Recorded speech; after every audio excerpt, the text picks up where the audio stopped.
ये कहानी है एक ऐसी दादी की जो कचरे के बीच में बनी हुई झोपड़ी में रहती थी। एक दिन उसी कचरे में दादी को एक प्यारा बच्चा मिलता है जो बड़ा होकर दादी की जिंदगी बदल देता है, उसे कचरे से उठाकर महलों में ले जाता है।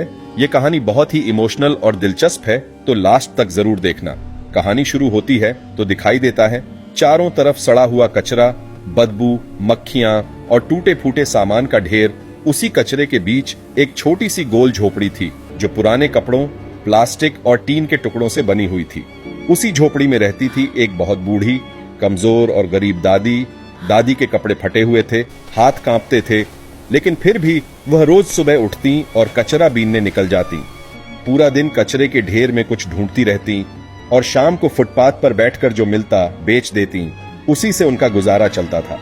उस दिन भी दादी रोज की तरह कचरा बीन रही थी, थकी हुई, झुकी हुई, धीरे धीरे कदम बढ़ाती हुई। तभी अचानक उन्हें कचरे के ढेर के बीच से एक हल्की सी रोने की आवाज सुनाई दी। ये कैसी आवाज है? दादी हैरान हुई। उन्होंने ध्यान से सुना। वह आवाज किसी छोटे बच्चे के रोने की लग रही थी। दादी जल्दी जल्दी उस तरफ बढ़ी, कचरे को हटाया, पुराने कपड़े और प्लास्टिक के बीच देखा और वहां एक छोटा सा नन्हा बच्चा पड़ा था। वह बच्चा रो रहा था, आंखों में आंसू भरे हुए थे और उसके गले में एक छोटा सा लॉकेट था, सफेद चांद और पीला सितारा बना हुआ। अरे ये प्यारा बच्चा यहाँ कैसे? दादी ने तुरंत बच्चे को अपनी गोद में उठा लिया, उसे चुप कराने की कोशिश करने लगी। फिर उन्होंने चारों तरफ देखा, शायद कोई उसे ढूंढने आए। दादी कुछ देर वहीं खड़ी रही, इंतजार करती रही, लेकिन कोई नहीं आया। दादी की गोद में वो प्यारा बच्चा रो रहा था। दादी के दिल में एक अजीब सा दर्द उठा। दादी ने उस बच्चे को अपने सीने से लगा लिया। कुछ पल सोचने के बाद उन्होंने एक फैसला लिया। दादी उस बच्चे को लेकर अपनी छोटी सी झोपड़ी में आ गई। झोपड़ी के अंदर कुछ भी खास नहीं था, न ठीक से बिस्तर, न खाना। दादी प्यार से उस बच्चे को देखने लगी। उस दिन से वह कचरे में मिला हुआ बच्चा दादी की जिंदगी बन गया। उस दिन के बाद दादी की जिंदगी पूरी तरह बदल गई। अब वह अकेली नहीं थी। उनकी गोद में एक नन्हा सा बच्चा था जिसे उन्होंने अपना सब कुछ बना लिया।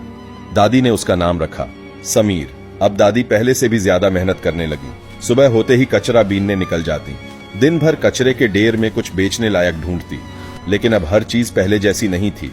अब उन्हें सिर्फ अपने लिए नहीं बल्कि समीर के लिए भी कमाना था। कभी उन्हें थोड़ा ज्यादा पैसा मिलता तो वह समीर के लिए दूध ले आती और खुद बिना खाए सो जाती। रात को जब ठंडी हवा चलती, दादी खुद ठंड में कांपती रहती, लेकिन समीर को अपने सीने से लगाकर ढक देती। दिन, हफ्ते और फिर साल गुजरने लगे। समीर धीरे धीरे बड़ा होने लगा। उसकी हंसी अब दादी की सबसे बड़ी खुशी बन चुकी थी। लेकिन एक दिन सब कुछ अचानक बदल गया। समीर, क्या हुआ तुझे? समीर को बहुत तेज बुखार था।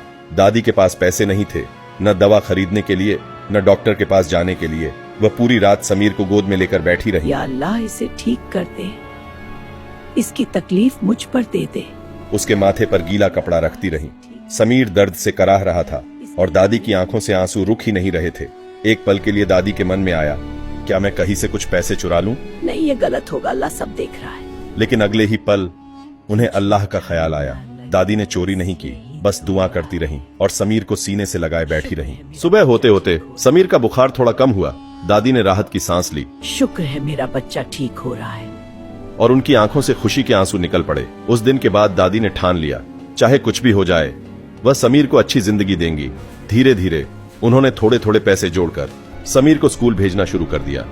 पहले दिन जब समीर स्कूल पहुंचा तो उसकी आंखों में एक नई दुनिया देखने की चमक थी। लेकिन यह खुशी ज्यादा देर नहीं टिक सकी। कुछ बच्चे उसे देखकर हंसने लगे। अरे देखो, ये तो कचरा बीनने वाली दादी का बच्चा है।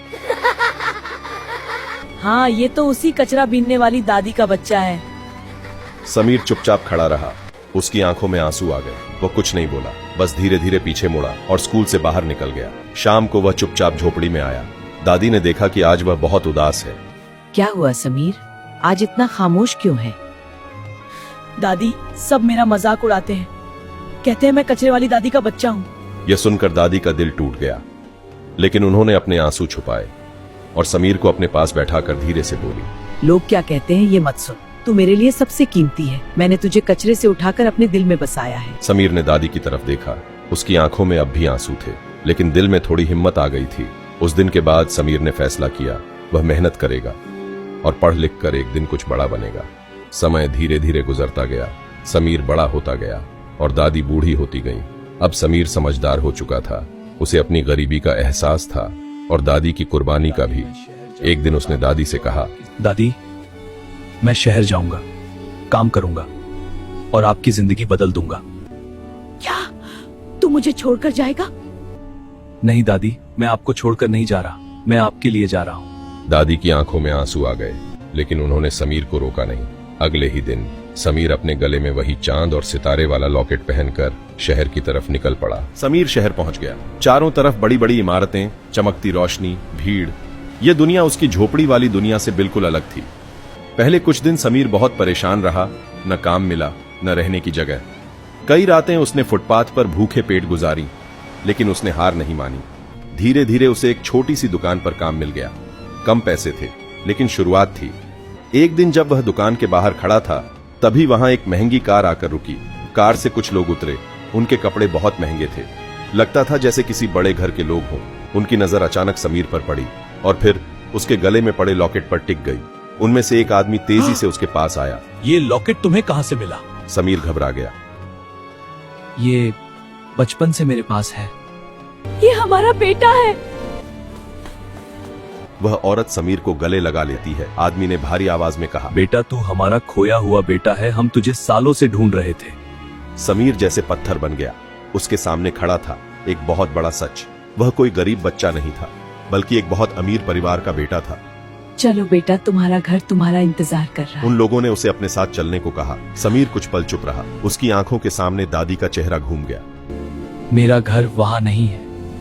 मेरी असली माँ वो है जिन्होंने मुझे कचरे से उठाकर पाला। सब हैरान रह गए। समीर ने साफ मना कर दिया, मैं दादी को छोड़कर कहीं नहीं जाऊंगा। यह सुनकर अमीर परिवार की आंखों में भी आंसू आ गए। हमने तुम्हें जन्म दिया है बेटा, लेकिन जिसने तुम्हें पाला है उसका हक हमसे भी बड़ा है। अमीर औरत की आंखों से आंसू बह रहे थे, लेकिन इस बार उसमें सिर्फ खुशी नहीं बल्कि एक दर्द भी था। यह सुनकर समीर की आंखें भर आईं। आदमी ने आगे बढ़कर समीर के कंधे पर हाथ रखा। चलो, हमें उस माँ से मिलाओ जिसने तुम्हें इतना अच्छा इंसान बनाया। कुछ ही देर में वह सब लोग समीर के साथ उस कचरे वाली झोपड़ी तक पहुंच गए। झोपड़ी के सामने वही बूढ़ी दादी बैठी थी, कमजोर, थकी हुई, लेकिन आंखों में अब भी इंतजार था। जैसे ही दादी ने समीर को देखा, तू आ गया बेटा। दादी ने उसे कसकर पकड़ लिया। फिर उनकी नजर पीछे खड़े उन अमीर लोगों पर गई। समीर ने धीरे से दादी का हाथ पकड़ा। दादी, ये मेरे असली माँ बाप है। तो अब तू मुझे छोड़कर चला जाएगा? नहीं दादी, मैं आपको कभी नहीं छोड़ूंगा। आप ही मेरी असली माँ हो। यह सुनकर दादी की आंखों से आंसू बहने लगे। अमीर औरत आगे बढ़ी। आपने हमारे बेटे को नई जिंदगी दी, आप भी हमारे साथ चलिए। हाँ, अब आप इस हालत में नहीं रहेंगी, आप हमारे घर चलिए। हमारे मैं वहां कैसे रहूंगी? मैं तो यहीं की हूँ। तभी दादी और समीर घर में बैठे और उन लोगों के साथ चल दिए। कुछ ही देर में दादी और समीर उस बड़े हवेली जैसे घर में आ गए, जहां बड़े बड़े कमरे, महंगी गाड़ियां, हर तरह का आराम था। लेकिन सबसे बड़ी बात, अब दादी अकेली नहीं थी। उन्हें रहने को अच्छी जगह और अच्छे कपड़े मिले, और सबसे जरूरी, उन्हें अपना परिवार मिल गया। रिश्ते खून से नहीं बल्कि प्यार और अच्छी परवरिश से बनते हैं। मॉरल, जो हमें मुश्किल वक्त में संभाले वही हमारा असली अपना होता है। अगर यह कहानी आपको पसंद आई हो तो वीडियो को लाइक करें और चैनल को सब्सक्राइब जरूर करें और बेल आइकन दबाना ना भूलें। ऐसी और कहानियां देखने के लिए